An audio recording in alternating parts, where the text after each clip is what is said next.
Hello, hello. Welcome back to the Growth Design Podcast. I'm very excited for this conversation. And as always, I have my co host with me, Emmanuel.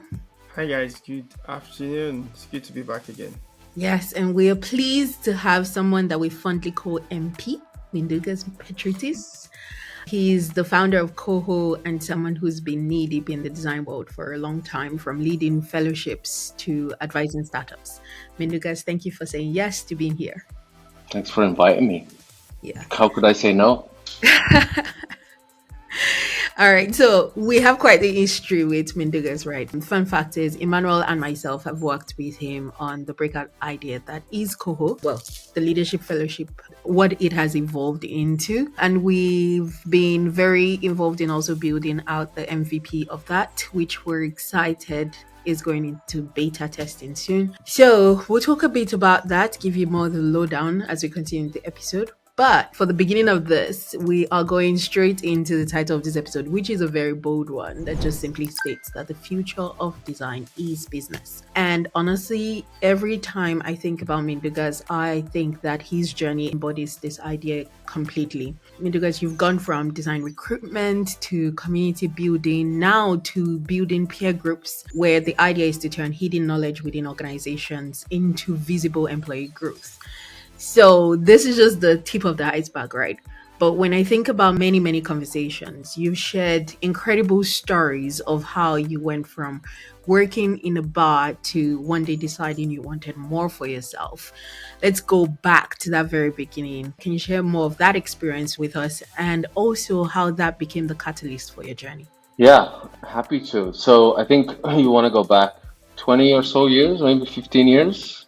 Yeah, I was working in hospitality in bars, then restaurants, and there were a few moments where I realized I needed to take maybe a different path. So there was one specific moment where, I lived on this holiday island off the coast of North Africa, and it was tiny. You could drive from one end to the other in 45 minutes. So not many opportunities, mostly hospitality, nothing else. And I saw a lot of people that I knew that were still there. And one place I worked at, I opened up one morning and my manager came in, I think, I don't know, around 10 a.m., 11 a.m. And the first thing he did was like he poured himself a glass of beer. And that just really struck me as like, wait a minute, like you're going to be doing that if nothing changes. And I wanted something else. And so that was a really clear kind of moment in my head that then just pushed me to like open my eyes a little bit. And it took a few years to get out of that kind of routine or rut, if you will. But if you only have skills on this small little holiday island in bars and restaurants, I was discounting them maybe. I did try and open my own place a couple of times because I realized that maybe I wanted to have my own restaurant. But another powerful thing that I realized was that I'll never make the money to open a restaurant while working in one. And that was the other kind of push to say, okay, well, this island is probably too small and doesn't have enough opportunities to maybe find the money. So I left with this dream of like, I'll go somewhere else. I moved to Dublin, Ireland, where I thought I had this crazy naive idea of like, I'll just go here and start a company and make a ton of money and then I'll open my restaurant. Like, life doesn't work that way. But it was cool because one, it got me out of where I was. And of course, I look back on all the years that I was there, now fondly. But yeah, I got back into sales there. First, I spent the first few months working in a hotel. Fun fact, it was owned by Bono from U2. It was awful working conditions, but you had to do what you had to do. And then, yeah, I got back into sales, which I had done previously, a short stint in London. Then got back into recruitment, which I also did for a little bit in London. Then the goal kind of not changed, but realigned to, I think, my initial intent that I had from many years ago, which was when I was working in hospitality. And I would always be a person who, in a group setting or talking to somebody, a friend, I would hear, a problem that they have. And my mind would immediately go to, oh, I know somebody I should introduce you to. And Nice. even like back then, right, I was so removed from the world of tech and anything. Even then, I remember thinking, could this be a job one day? And I think once I moved to Dublin and I started, moving in kind of different circles or being exposed to different things, my brain realigned to this intent of becoming somebody who maybe connects people for a living and then continued to follow that path. And I'm so glad I never opened a restaurant because the pandemic was only a few years away from, me wanting to do it. So I'm glad that that dream changed, hasn't gone away. If I get rich accidentally at one point, I will buy a farm in the middle of Portugal somewhere and open my restaurant and switch off the internet and retire. Honestly, I am right up there with you. Who knows? Do you know there's this LinkedIn post that I saw where it was like, what alternative career path, like for designers, it was posing questions to designers, what would you do at the rate at which the industry is going? And the comments just had me chuckling. Most people are like, just start a coffee shop or something Hmm. and just like slow. It's I think I find it interesting that a lot of people are choosing slow activity lifestyles. Yeah, anyway. Okay, so I love that your journey has been dotted with all of these relationships that you've intentionally cultivated. And if anybody knows MP, you do know that is exactly what he said. Within 2 seconds of meeting him, he's like, "Oh, I know someone who can help you with this." And I've seen that absolutely come through in so many ways, right? And when you think about how you've been able to ingrain yourself in design communities, you spent so many years advocating for designers, you even organize framer meetups in Dublin, right? That's something that I see a lot of dedication going into.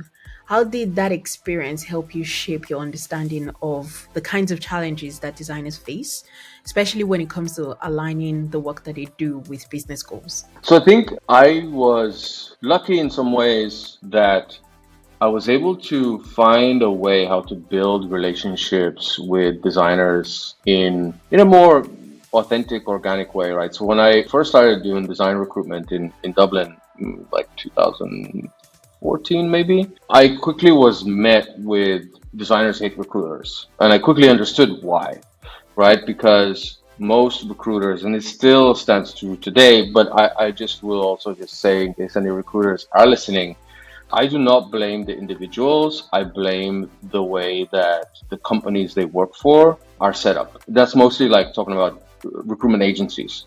The KPIs that are set for people are just stupid. Like back when I was doing it was be on the phone for 3 hours minimum a day. It's the dumbest KPI ever because I was overachieving on my targets without making zero calls. But it's because I quickly realized that designers, nobody wants to be called during the day, during the workday, right? Or emailed. So I would email them and I would say, hey, are you free after 6? Hmm. And I would go home and I would do my calls then. So that kind of allowed me to build, people saw, okay, this is something different. And then I had a couple of experiences with designers where I put myself in really uncomfortable positions in order to learn about their craft. And that showed that I was genuinely interested and willing to learn, because what that does is then translates into my work, right? When I'm reaching out cold to say like, hey, Inni or Emmanuel, are you looking for a job? I'm not just spouting out a bunch of keywords. Hmm. And like when you look at, you probably receive those emails, where you're like, you look going like, you don't even know what I do. Like it's clear. Yeah. So I tried to take the opposite approach. And what that unlocked for me was then being allowed into spaces where designers would talk about the frustrations, their day-to-day job, not just frustrations, but just like openly talking about their job, which would be, on a Friday evening, a group of 10 designers maybe getting together for some drinks in Dublin. I'm being invited, right? Because now they see me as someone who can contribute value. They don't see me as like threatening. I'm not going in there selling them jobs. I'm not doing anything. I'm part of the conversation. And I used to organize those things myself. And so I got exposed to, I think, levels of conversation and insights that are not available. And I got to learn how design works. Hmm. What are the problems? What are the challenges? Where people are stuck? What are the good, interesting aspects of the job? Like all of the stuff that you just cannot read in a book or hear in a conference. And so that helped me like start forming an opinion and also have better conversations with people and just learn about also where designers were undervalued, valued, and how those things connect in terms of design as a domain and the business itself. I know that you transitioned from InVision, which we all know the design giant, to then founding Coho. And as you said, you've got all these insights from these communities that you've been a part of. What exactly was that leap like going from InVision to Coho? Which parts of your experience or the experience of designers that you've seen, just in general, your colleagues in the professional work setting, then prompted, oh, there's something missing at work and there's something I can do about it? Yeah, What's your founder story? good question. So in Ireland, when I was, building communities there or being part of communities, it was very localized. My recruitment was mostly like Dublin, kind of constrained to one city. When I joined InVision, that immediately opened up not even a whole new world, it opened up the whole world, right? Because InVision was liked company, they were built on the spirit of community. You could, by saying that you worked at InVision, pretty much access anybody, any designer in the world, right? From junior all the way to C-level. And what that did was expose me again to more conversations and frustrations, specifically around people's careers. And the way my brain works is like I could have 1,000 conversations and I will pick out like specific patterns from those conversations. And so what I started hearing after being a couple of years there, the opinion that I formed from a lot of these conversations was that when you enter the industry as a junior, it's obviously not easy to enter the industry, but there are a lot of resources. There are so many YouTube videos and courses, like free stuff, right? There's challenges, there's boot camps, there's whatever, you name it. And the role itself, from like junior to say senior, is pretty linear in the sense that you're mostly focused on your craft. And what I heard from somebody who's been in a senior design role for a few years and above, I kept hearing the same thing, which was like when you go over that threshold, right, like senior a few years, the career growth options or the career paths become a lot more ambiguous and the resources start drying up. And that made me really curious. So then once I landed on this kind of like thesis, let's just say, it's just stuff that I would be thinking about. I started asking people for the conversations like, okay, but when you encounter these challenges, surely there's a place your mind goes to where you go and solve them. I didn't really hear like a common thing. And that got me very intrigued. I'd often hear comments like this, and I still hear them now, which is, hey, like I'm dealing with this very personal, specific situation in my career. And books and courses and conferences don't really apply to me and my situation. So I actually had this idea that ended up being what I built at On Deck, and then the extension of that became Coho, which my idea was like, ooh, wouldn't it be interesting to like bring maybe 100 of these people, like similar roles, for like a week type experience where we then surround them with not necessarily like thought leaders and all these people who are so removed from the day to day, but like removed a couple of steps above, right? People who are still recently experienced what you're dealing with and are still doing the work day to day, and surround them with these people and go through like these like very specific topics, I guess, for this intense week. So I had this idea, and I remember I ran the numbers on what it would cost me to like, get something like this off the ground, and I just couldn't afford it. Now, in hindsight, I later learned as I started, getting more into like say founder stuff, that I could have just pre-sold it. And you validate, does anybody even care? And then if they do, you've just made the money to pay for the execution. But I just did like a spreadsheet rundown, and I was like, I can't afford this. And then I just threw the idea away. I threw it away until I was looking to leave InVision. And I wanted to continue building in the design community because at that point I built up such a network and obviously expertise or different perspectives on, careers for designers. So my options were very limited. I wanted to stay remote. There was like Figma, Framer, and Adobe, like as my options to join. There was nothing really that excited me, and then I don't think any of them were also had anything remote. But I came across this company called On Deck, and as soon as I opened their landing page, their website, I was like, this is the thing I've been thinking about. They're already doing it, except their model was for founders and 8 weeks instead of my idea of 1 week. But the rest of the concept was basically the same. And so I applied. They were hiring program directors. It was like a generic application. Even remember I wrote in my application, hey, if you're not thinking about building a design fellowship, you should, and I'm the only person in the world to do it. Okay, cocky much. Yeah, but that cockiness changed when I got the job. Yeah, when I got the job, I had this crippling imposter syndrome because I was like, I got myself here, and then you start doubting, do I even, have the credibility, the skills? Because now I'm the face, right?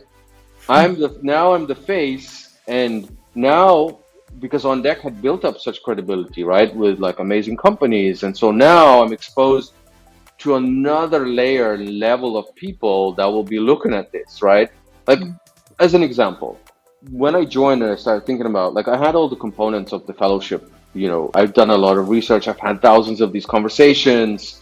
So I was pretty confident, but I remember sent out a survey just to revalidate things, niche it down a little bit more, just to understand, like, where are people challenged, who those people are, what are the profiles. And one of my tricks or frameworks for like validating an idea is like, first I'll reach out to people that I know, but you already know that they're just gonna like want to support what you do. Then I reach out to people that I kind of know or maybe in my vicinity in some way. Maybe we're just connected on LinkedIn, right? But we don't really know each other. And then the third stage is like DM people who are highly respected in the world, cold. They don't know who you are, and ask them for their opinion on what you're building. So one of those people was Julie, I never pronounced her last name correctly, Julie Zhao, I think. Oh, okay. Who was the VP of design at Facebook. So I cold DM'd her on Twitter, and I was like, hey, I'm building this thing, would love to get your thoughts. And she responded, and she was like, this is highly missing. And then she recommended like 2 people that should join. Wow. Right? And so I love doing this test. And so, but now, like, right, with the credibility of maybe On Deck behind me, or maybe the stuff that I've built, and now I'm talking to like these other kind of people. And so I had this insane anxiety and imposter syndrome when I actually got the job and I started. So that was one of my ways to also calm the anxiety down. Is like, hey, DM somebody who's highly respected in what you do in the world and ask them for their opinion. Because once I got that from her, I just immediately just felt, of course I still have to execute and do the thing. But again, you kind of get this a little bit of extra assurance. We all look for, And I think that's one of the things I absolutely respect about you. It's like exposure therapy, right? Where if there is one thing that absolutely terrifies you, the only way you are going to just do it. Honestly, that's the only way to walk through it. Just do it. And so now thinking about how you've been able to talk to these people, like you've talked about a bunch of things, like it's the validation of the idea, it's the possibility of sort of pre-selling an idea and then getting the money for execution and all of these things. You've also highlighted like all these different issues you were able to see across the company. When it comes to how Coho is thinking about that, like I want you to talk to me about what is the hidden knowledge basically that Coho is helping to uncover.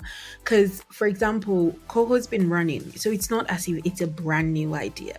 It's already been running. But in the next iteration of the fellowship, of the peer learning, what exactly is that core thing that you're trying to help people? Like, why should people care? Yeah, good question. So maybe let me share some context on what Coho is. So on deck, obviously I was there. I built a design fellowship. It was this kind of membership based private community, highly curated for designers. We then spun off from on deck in August 2022.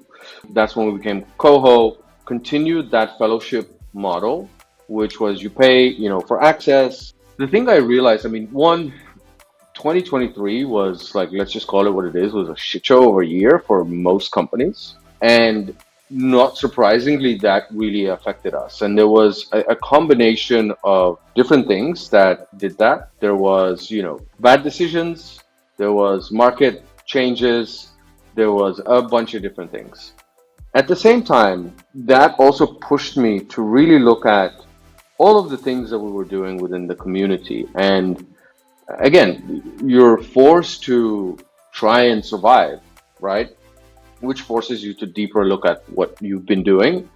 And I already knew the power of bringing small groups of people together, really highly curated. It was, though, for most of like the last few years, more of a feature of amongst other things, right, that I was doing. Even at InVision, right, I used to curate these like dinners, leadership dinners all over the world. But I was also doing other things and never really looked at it as like a single thing and evaluated more of it than like anecdotal or just a feeling that I got, that it was very valuable to people. So that kind of forced me to look at all of the different features that we had at Coho at the time in the fellowship model. And I realized I also looked at just the broader trends in society, right? More of us are lonely. Like there's just no denying it. Like we're screwed as a society. Let's just again call it what it is. But that's not to say that it is intentional from people. It's just that we are driven away from each other in many, like there's more screens being placed in between people. But that's not to say that people aren't looking for those things. And the question then I asked myself was that if this deeply curated model of peer groups, these like groups of 6 people that, hey, when you meet each other, right, you have this feeling of like, oh, I'm in the right place. What does that look like in this kind of a closed community model? That will never be able to support 1 million people joining. But what if 1 million people want a peer group? We could, if we flipped it on its head and just your entry point being just that one group that we find for you, well then, in theory, you can create unlimited amounts of those groups. And so that's when I started thinking about what does that look like as a product potentially, and no longer this, community. We were approaching like 800 members, and already I was like, that's too many people, right? When it hits like maybe 1,500 or 2,000, you're starting to lose that intimacy and value. But then if I am a business, where do I go from there, right? So, and I know there's other people that are kind of working in creative ways on how to like maintain a business, but also maintain that intimacy. But that wasn't exciting to me. What was exciting to me was finding ways on how to give that peer group experience to many more people. And I'll just add one more thing, that model exists, but it is very expensive for most people, right? So a lot of people have heard of like a mastermind, right? Peer groups is the same thing, it's just a different name. They are usually behind some exclusive velvet rope, gated, expensive community, or they are within companies, and because of the cost to create them, they are usually only given to executives. So I wanted to see if there was a way to reduce the cost but still deliver a great experience, and therefore open it up to a lot more people to experience. And that had to be either like a semi-productized or fully productized approach. And that's when you and I, well, a while after, we started talking and started working on the idea. Okay, so I'm going to take this into thinking about there are some certain themes that we talked about in the course of us working together on the next iteration of Coho. And it's as relates to the future of work, really, right? And I want us to go into that conversation a little bit. Like, we all know the traditional workplace has evolved, but then it's also still evolving rapidly. When you think about how work will be shaped for the future, especially when it's driven by remote teams, online communities, and all of these things, at what point do you think what Coho is doing with finding those different knowledge bases across different companies, right? Whether it's within a company or even across different companies, how is this important into the future of how we work? I think it'll gradually become more and more important, especially as the nature of work changes even more. More people will simply need a small group of peers who they can talk to them about their fears, their concerns, their questions, and get not solutions necessarily, because right now we're going through a period, and I think it'll only get worse before it gets better, or I don't know what happens next. Nobody knows. And I'll explain my thinking for that as well. But I think the stuff that we're dealing with already and is about to 10x will not be in books, will not be in YouTube, will not be in conferences, will not be on LinkedIn. It will be literally in this setting, right? Three of us, all same level, either the same company. When you think about larger companies, in a smaller company, it's easier to tap, your peer on, or maybe you don't have a peer, right? The shape of companies is also going to change. So who do you tap to say, are designers being automated? Where do you get those answers? Not even the answers, but like, hey, I'm another senior designer at this company. Here's how I'm dealing with this. Another person is like, here's how I'm dealing with this. It's not about having it figured out or whatever, but I know that the speed at which things are moving, who the hell is going to have the answers? No, nobody that's writing a book. By the time they've written the book, it's going to be outdated. By the time you've written the talk, it's going to be outdated. Yeah. And so where can you tap those folks in a really safe space? People who get it, those spaces are going to be much more important. They already are. They always have been.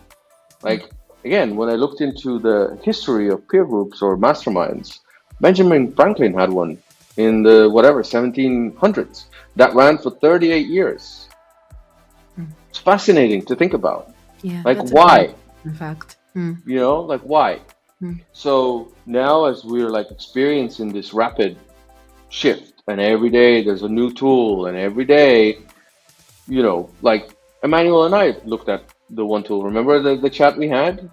Where I'm just prototyping in this other tool that is not Figma. I'm prototyping new features at the speed of thought. And Emmanuel at first was like, huh? Right? But again, Polymet.ai. It was wild. I'll send you a loom. I'll share it back with you on WhatsApp. Okay. It's just crazy. So like, if you're somebody who is not so plugged into all of the changes, and like, how can you be, right? I mean, I've been deep in it for the last 2 years, and I'm struggling to keep up. But yeah, when you see those kind of things, you're like, naturally, your role is being reshaped, right? And whether you're comfortable with that or scared, it doesn't matter. You are still going to be seeking out some perspectives from people at your stage to understand how are they reshaping their careers? How are they thinking about the things, right? Because right now we have every possibility, which before we didn't. Before we were building tools to make designers' life easier. Now there's people doing that, but there's also being saying like, well, we don't need designers anymore. And it's possible to build that. They're not also saying, but here's how I see design evolving when I build this tool. They're just saying we don't need them because it's cheaper. Yep. You know what I mean? And so I think this is a long way to basically say that those kind of spaces are going to be insanely important into the future. Whatever scenario we end up going down, whether it's like this freaking utopia that the bros keep talking about, which I don't think will ever happen. Okay, so this leads into this thought process. I'm sure you've seen it everywhere on LinkedIn. There's that call for more and more designers to become founders, to start businesses. And I know I applaud it because I agree with it. But on the other side of it is also that it is not just about just starting something, it's a business. It's a whole different world that you're Yeah. going to have to figure out. And for us designers who work within growth, at least we are one step closer on the business side. But yeah, there are all of these business terms are being thrown around. And I remember when I started working in growth, it was also because I was grateful for the opportunity to work directly with the CEO and the CFO and ask these questions nonstop. Just be very, very curious about all this knowledge. Now, that's just one tip of it that I saw when I was working with these executives. That is different from when you have the burden of the entire business resting on you. And Yeah. there are two ways about it. One is if you're completely privately owned, then you're carrying and shouldering this very heavy burden. And then if you've gone the VC route, you've got to deliver on the money you've taken. Now, my question to you is, where does this leave designers, right? With this call for more designers to be founders, to push and create stuff, we need more designers as founders, yes. But Mm. when you think about it, it also means that there are areas where, yeah, you can pick it up as you go. But could you potentially start thinking about it now before you have to be in it, right? So, yeah, I'd like to hear your thoughts on that. It's a great question. I do think more designers should be founders. And there's, data or whatever that you can't deny that more design led companies do better. Been a bunch of these studies and there's always the same one or two that, keep being banded about, but the data is there to support that. And the same example is always used, whether you like Airbnb or not. Like, I use Airbnb extensively here, and I have my gripes with it, same as everybody else.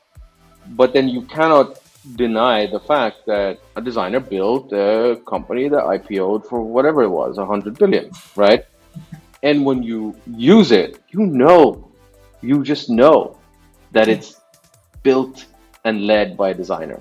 Mm. There's little moments of delight in every little corner, right? And they're doing things that just don't make sense to more like non-design focused founders or people, right? But it just felt. So from that perspective, I think if we had more designer founders, we would have many more better products in the world. But the challenge you, I think, mentioned very well at the beginning is that as a growth designer, by default, by that role, because of that role, you are closer to the business, but then everybody else isn't. Growth designers are the minority in the design industry. Mhm. And so by default, everybody else is excluded from those conversations, Mhm. right? In still so many companies, design is an afterthought, Yeah. right? That's the other thing.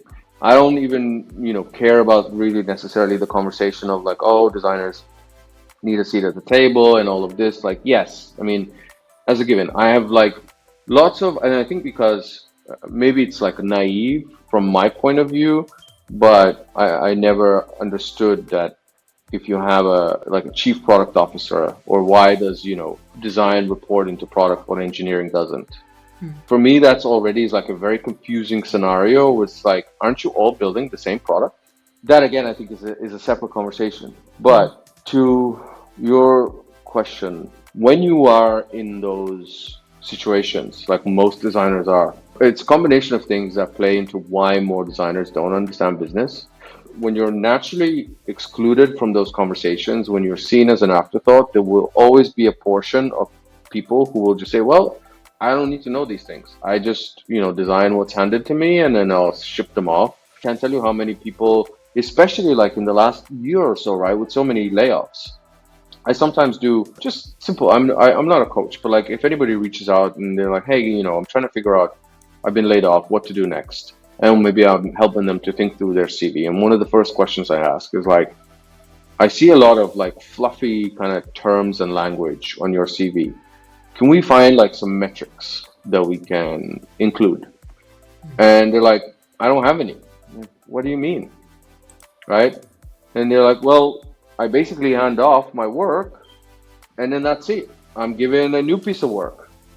And I'm like, so you get no feedback, no nothing on how that work has impacted like the project, the business, all of that. No. And that is a big problem. And so that's where a portion, we're all human, we're all different. A portion of people will say, all right, I'll just do what I'm told. Right? A portion of people will, maybe look for companies where design is a little bit more included, but that's still the minority maybe. And then a portion of people will try and break out of that situation in a different way, which is by being proactive. So you talked about, right, working at a company where you work directly with the CEO and CFO. For most people, that's not the reality. Sure. And the thing that would give them that reality in some way is asking the questions proactively. But most people are afraid to do that. And I get it. But imagine, working at a company of, 10,000 people, and you're a designer, senior designer on a team of whatever. Imagine like having the guts to message the CFO, but the chances are that they will respond and they will want to explain to you about the business. Yeah. Right? Because from a C-level or any kind of leadership, if they are good leaders, they will look at it from a business perspective. That's one more person that now understands our business better. Therefore, now they're going to think about their work differently, and therefore we make more money. Yeah. Exactly. Yes. If they're good, right? And the chances are there's a lot of them that are good, but you won't know unless you get over that fear and send them a message and ask and be very clear, be very specific, like, hey, I'd love to understand, about our business and tie it back to my work so then I can contribute better. If they're good leaders, good C-level folks, they should want to spend time with you. Yeah. I agree. But most people don't do that, unfortunately. I have this really weird analogy, but that's what popped into my head as you were speaking. So it's almost like if you buy a car, and I don't know how many people actually read manuals, but I feel like many people, I'm probably outing myself here, but many people like may potentially only open the manual if there's something in particular you want to know about the car.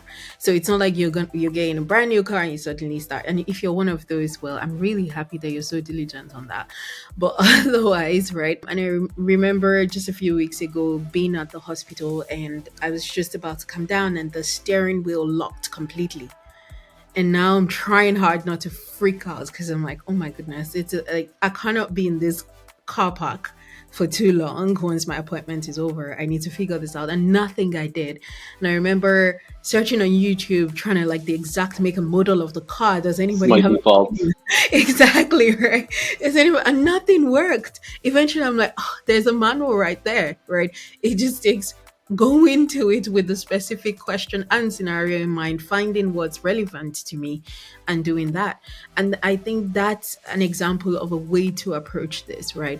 Where you can begin by creating those questions in context of the work that you do in a way that they can provide that overarching information that gives you more context than you had before, right?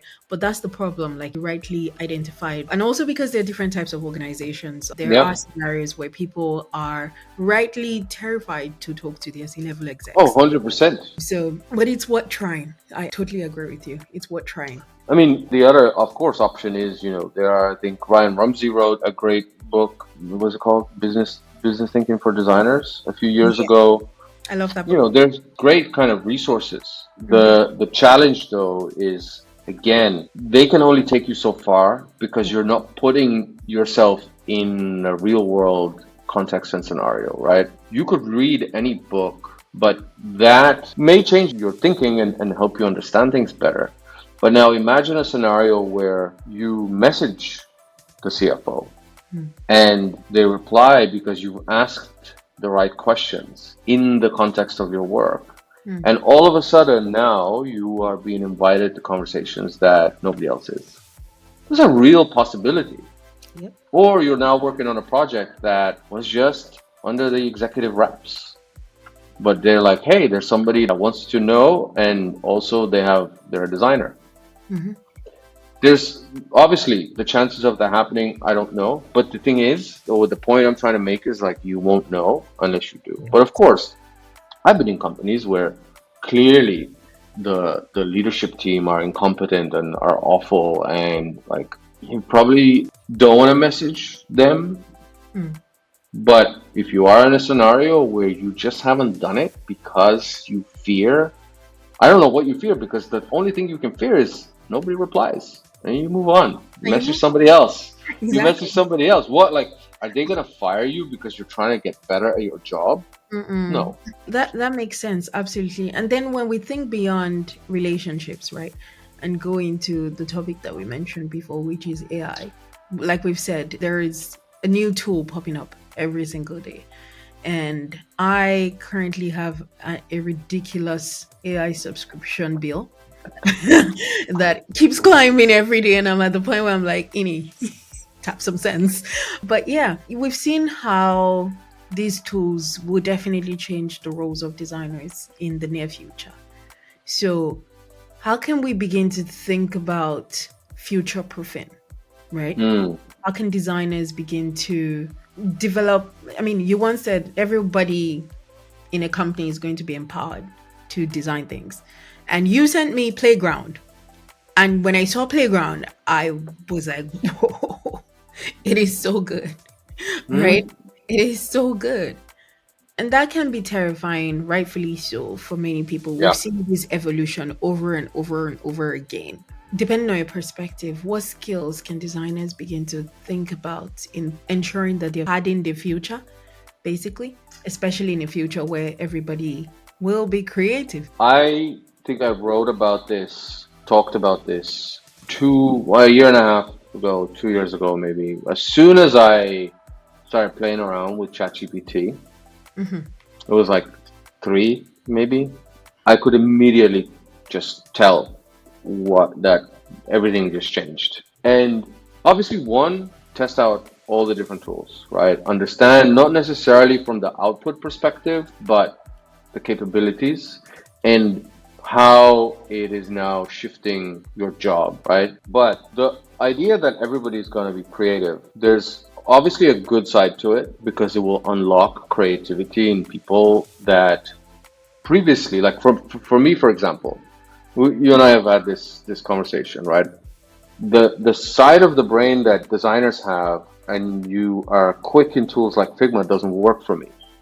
What does work for me is natural language, right? And so now I can write. Also, English is not my first language too. So like I often find myself, I'm limited by my vocabulary often. So there's that side of it where it's unlocking creativity in people like me and others. But the downside to that is that we are going to be flooded with a lot of subpar products. Yeah. Right? It's started So already. it's already happening. What that means is that as a designer, which is for a lot of people, most people, was going to be really tough to do, is basically giving up your identity and shifting quickly, or starting to shift into a very different way of operating as a designer. What I mean by that is communication, because now imagine, I don't know, you're at some startup or company, whatever. Every freaking person on the team might be sending you prototypes. So you don't need to design, because guess what? You have a tool that's probably better than theirs to just prototype something. But your value now becomes of why their stuff is shit. Not even that, is like, how can you then take it further? And I'll give you a very specific example. The tool I mentioned earlier, Polymer. So Emmanuel and I go on a call, maybe like a month ago. I was telling him, we were chatting for maybe about an hour about this feature idea that I have, right? Which is the expert marketplace that I think we'll want to build. And so in that scenario, him and I are chatting for an hour, and I could hear that I wasn't explaining really well what was in my mind, right? Because sometimes, again, like for example, this morning, I woke up at 6 for no reason whatsoever. So by the time we were doing this podcast, and I had a couple of long meetings, I was a bit worried about today's conversation because I was like, I feel a bit tired, you know? So in the scenario with Emmanuel, I could just feel like this wasn't flowing, wasn't coming out of my head. So then he has to go away into Figma to try and unpack what I told him. And sure, I can get the transcript and give it to him, but still, he's trying to decipher what's in my head, right? And then come back to me with some ideas, and then I might be like, I just had him waste a bunch of days, Yeah. and actually, that's not what was in my head. Where what we did 2 weeks ago, where I just came across this tool, I had it rebuild our interface so then it understands the context of our product, and within the context of our product, now I'm prototyping this feature That is insane. immediately, and then I'm going, and because I was in the flow, my brain was maybe working better. Actually, it was the morning, of course it was working better. So it was understanding what I was saying like really, really well, and then immediately give me an option. And if something was wrong, I'm like, no, fix that. No, fix that. And then I got to a state where I'm like, ooh, this actually could potentially work, right? But then I get on a call with Emmanuel, and I don't know if he was like, oh my God, like my career is over. I don't know if he had that reaction. But then, I reframed it and I was like, look, we just skipped Figma entirely. But now I've taken the prototype where I feel like this is what was in my head, but now I need your skills. I don't need your like Figma skills, Pixar skills.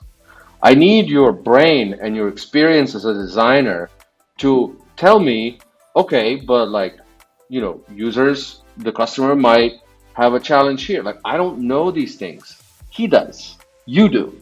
Yeah. So now we're having a conversation. We can design on the side, right? But I need his experience and his skills and understanding why this prototype could work, where it might break, why, what else is missing. I don't know these things.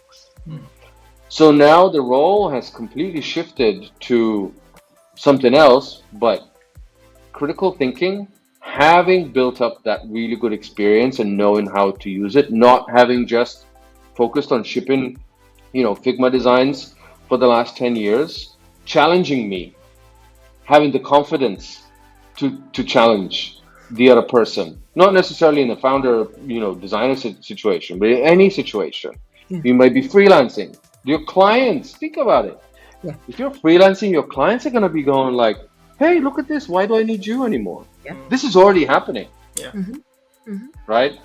And so what skills do you need there is clear communication, confidence, a good head to be able to actually confidently articulate and back it up. This is completely different. And sure, you may still be jumping into Figma or whatever this tool and taking it further, but it's the role is completely different. So that's what I would focus. That's the only way you future proof, like as an exercise, do just give yourself like the worst case scenario. I do this to myself. Like, okay, what if everything is automated? What do you do then? What are you going to do then? What skills do you have? I think about these things all the time. Yeah, honestly, from the conversation so far, right, the truth is with lots of tools that has been rampant nowadays with the AI thing and everything, it's obvious that definitely the future is not all about design. Definitely most designers might be scared, but then you shouldn't be scared because AI can really do everything in terms of, could maybe move pixel or something. Like what me and Mindaugas really did that day, it was really mind-blowing. Like you literally just have to tell the AI maybe a couple of user story and some context, and even with paper sketch, I believe it is still going to produce something for you. But I think it's all about machine learning those patterns and everything. But then the thought process, which is what you talked about, the clear thinking, the psychology of human being, users perception, and a lot of things that I think we as designers, we are equipped ourselves because we are human. So AI might not possibly do that. So I think those are like really good skills for designers to really, really equip themselves with. But then the question for MP will be, so if that's kind of the future, right?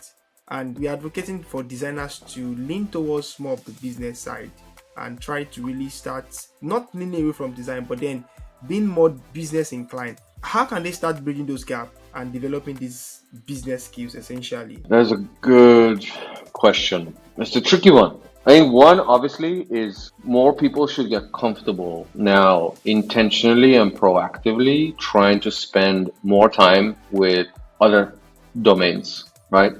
If you're siloed from those people and conversations, well, make it your priority to unsilo yourselves and reach out to people. That's number one. I think number two would be don't outsource. So going back to like the skills, right? Really identify 2 or 3 core skills that you want to focus on growing, right? So if you struggle with communication or defending your decisions or like all of those kind of things, focus on that. Because the other thing I think I'm seeing too that I forgot to mention, we are outsourcing our thinking to AI. Don't be that person. Because that is, I think, what scares me more than anything about AI. I catch myself doing it too And because keep it's so learning. easy, Yeah, and they keep learning everything, you know. right? And so I don't know what the generation behind me is gonna end up with because they're even more native with these things, right? And I see people outsourcing their thinking and decisions to AI without reading like what those are and then just passing them off. It's become very easy to do that. But that what will that do is your brain will stop growing and getting better and smarter. And that's actually what scares me more than anything else. Like, all right, take my job. Give me the universal basic income. Give me, I don't know, whatever, the bros have decided we're all gonna get from AI. But don't take my brain, you know? And something I would keep in mind for sure, and I'm being mindful of that now too. And in terms of like starting companies, I do really see a future, not even, it's already happening now, where there are going to be a lot more smaller teams.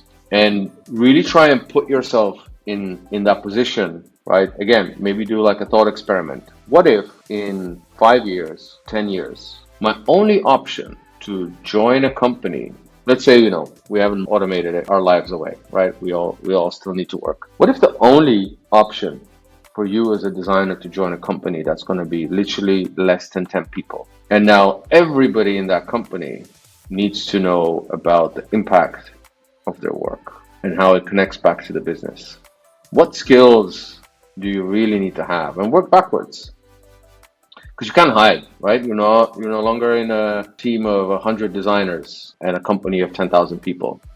That's an interesting one to think about. And that'll quickly kind of reveal, again, going back to, well, you need to understand, how every design decision that you make connects back to the product and the experience and the revenue and all of those kind of things. You don't need to become a financial expert, but like the basics, the spending time with people who are in those roles and asking them questions, not just like, oh, so what do you do? No, in the context of like, hey, I'm working on this project or on this feature. Let's tie it back to what are the outcomes you as the CFO are looking at here when we launch this? Because they're going to say a completely different thing that you're thinking about, that you're working on. So then you should be like, oh, okay, well, let's try and connect those things. How do they connect? And I think most people will understand those things. I don't know what else can advise. I don't know what books are going to teach you. They're not.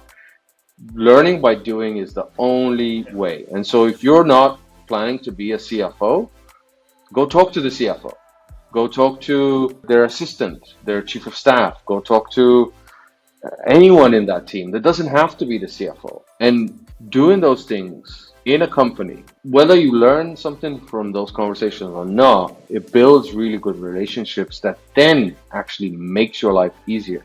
Think like between both of you, think about situations where you had a moment, like a tricky question, or you needed something to get done faster in a large company that was done by a department that you do not interact with.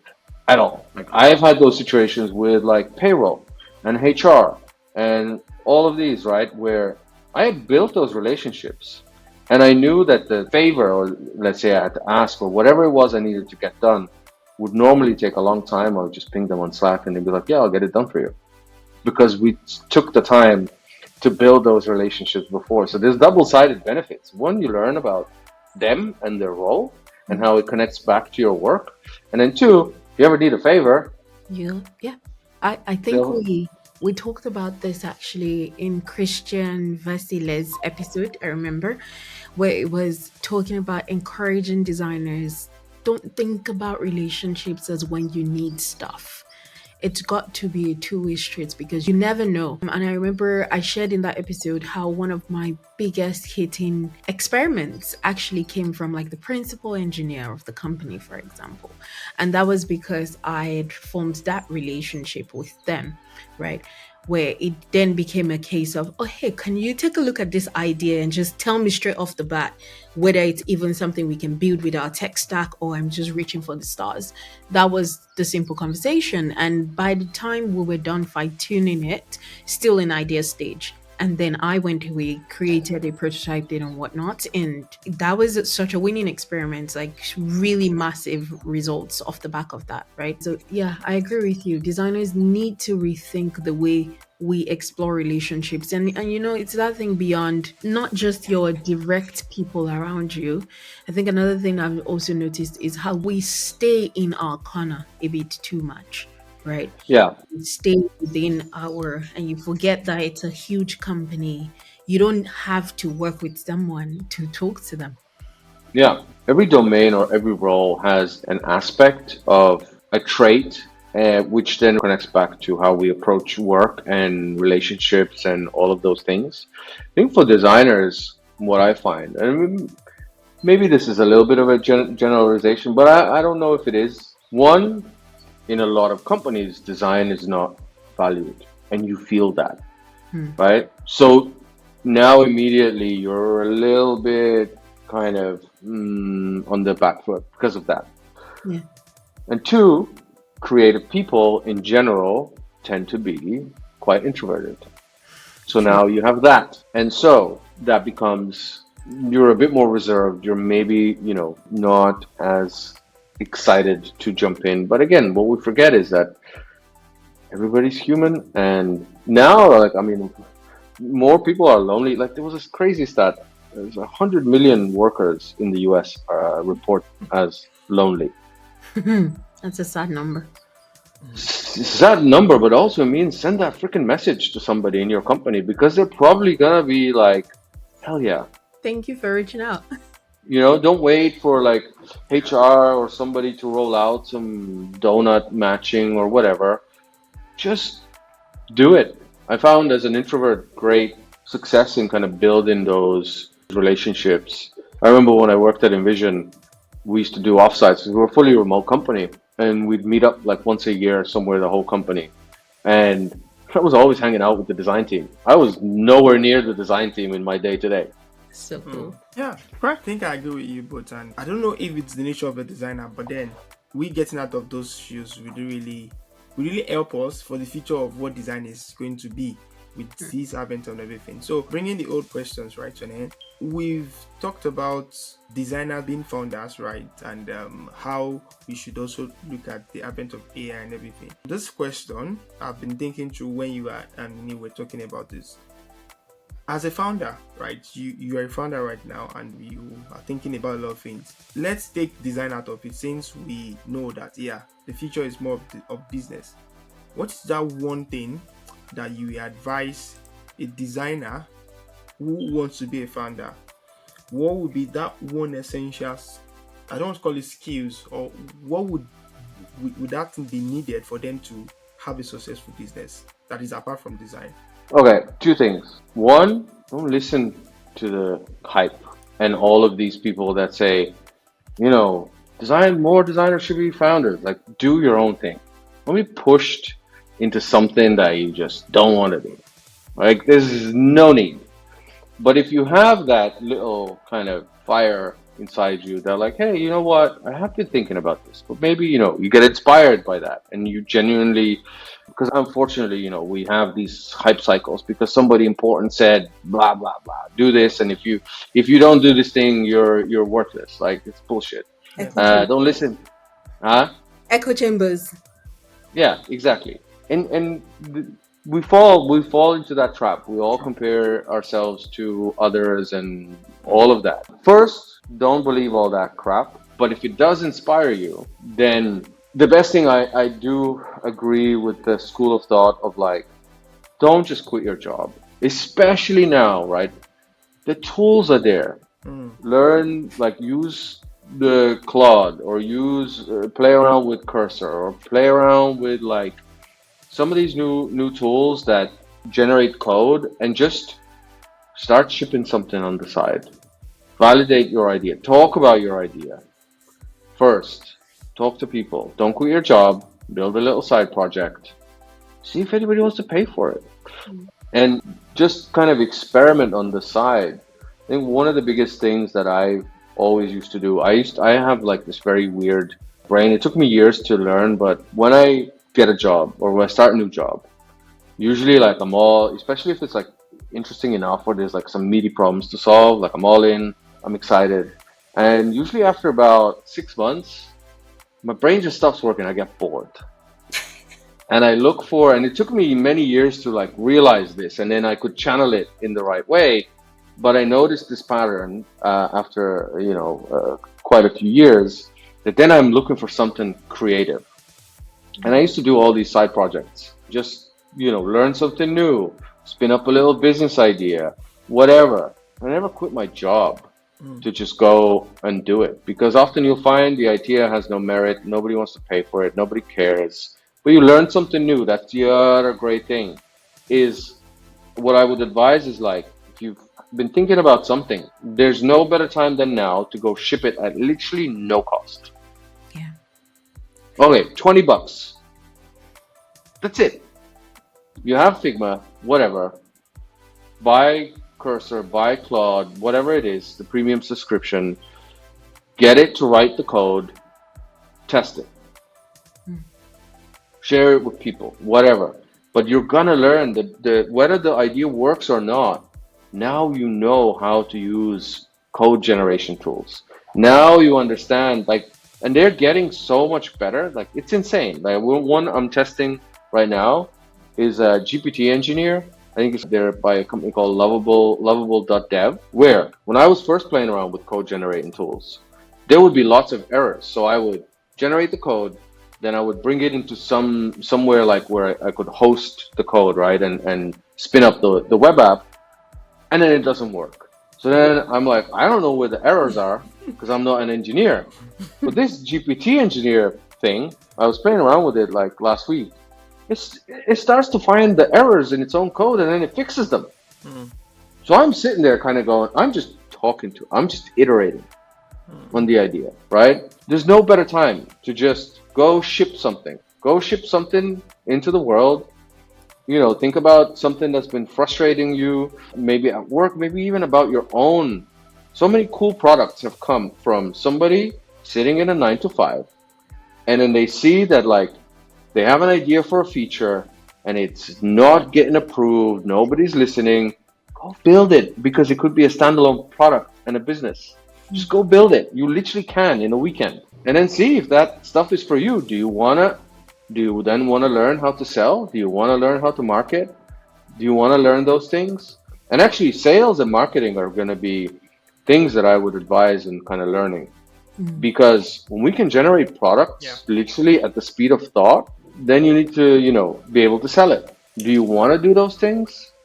It'll tell you very quickly, because I tell you, founder, like, there's too much glamour around the term founder, and also founder and CEO are very two different roles. Yes. I don't want to be a CEO. I have zero interest in being a CEO, because that means very different. There's no creativity. You're making sure the business doesn't die. The founder is like getting the idea off the ground. Does anybody want to pay for it? Does it work? Building the product, getting your vision out of your head. Those are interesting things. Hard, but they're not a CEO. And Yes. so go do those things. Mm. See, do you wanna you're gonna quickly learn if you do. And if you don't, that's totally fine because it's not an easy road. Okay, it's been a wonderful conversation with you, Mindaugas. Thank you so much for this.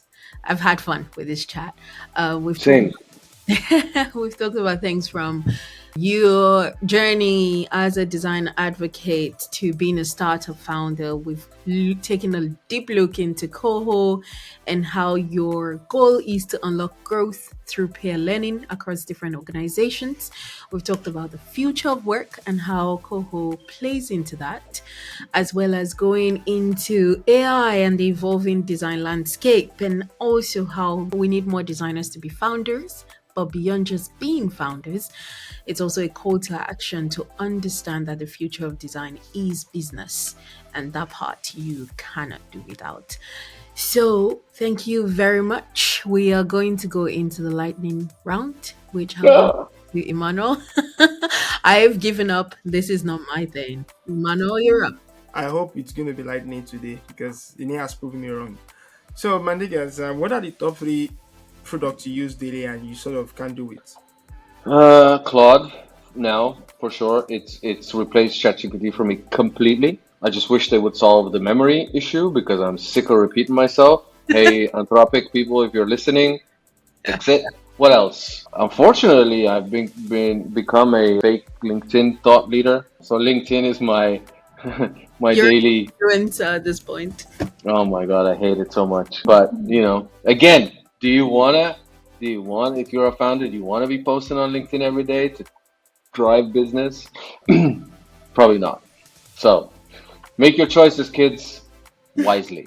And what else? And then I don't know, there's like the third one, Arc browser has completely changed Chrome over the last few months for me. Completely. I really love, I don't know what it's like that they've designed it for my messed up brain, but it works. I like it. Love the layout, love everything. Great, great, great. Okay, so what's one product resource that you keep going back to every day? I think my brain is too messed up for consistency, if I'm honest. Like yeah, badly distracted by everything. So I don't know if I go back to anything on a daily basis, unfortunately. Wait, clear what? Yeah, but you know what? I don't have that many meetings anymore. Ah, got it. That's because I was like, wait, what? You couldn't stop ranting and raving about Clearwood a few months No, ago. no, it's there, but you know what? I used to have so many meetings before, and now it's been such a nice complete shift. Okay. So what I would say is that enabled to one thing that I go back to now daily, or I'm able to, is cooking twice a day. Interesting, Nice. interesting. That's I love that's that. a perspective. Yeah. So, what are three top books that you like to recommend to our audience? Books, I don't read. Okay, good. No anymore. No, but let me just no. Let me let me give some context on that one, if you'll allow me. So then people are Please like, do. the hell? The guy was talking about earlier, like, don't, want my brain to stay smart, but doesn't read. This doesn't make sense. So, when I was a kid, I was obsessed with reading. I would not go to sleep without, like, I wouldn't be able to fall asleep without reading a few pages of a book at least. And I had like a stack, like a bookshelf outside of my room, my house. There was probably, I don't know, 100 books or something. I read all of those books at least 3 or 4 times over. I was obsessed with like Native American stories as a kid, just to just consume all those books. But as I grew older, and I think the internet ruined reading for me, and also because my brain is so. And also, again, I talked to my coach this morning, and he said that I need to get diagnosed because he's like, "Dude, you're you're not well." I am trying so hard right now because of all the people I know since I've been diagnosed, I've been like MP, Oh, MP. I know. Somebody unofficially diagnosed me like years ago, and she was like, "Listen, you are like likely very highly ADHD," and I was like, "Yeah, that tracks." So, so what happened? I dropped reading as I started like moving around. In my like early 20s, I was obviously working in bars and restaurants. I was basically getting working crazy hours, getting drunk every night, like 7 days a week. Hey, it's your 20s. And then in my 30s, when I got more into like more serious work, knowledge work, let's call it, I would, if I had a question that like a lot of people will read for pleasure, but also for learning, right? I lost the ability to learn for pleasure over the years. And then for knowledge, I remember I went through a phase where I bought a bunch of books. I was like, let me get back into it. Like I miss it.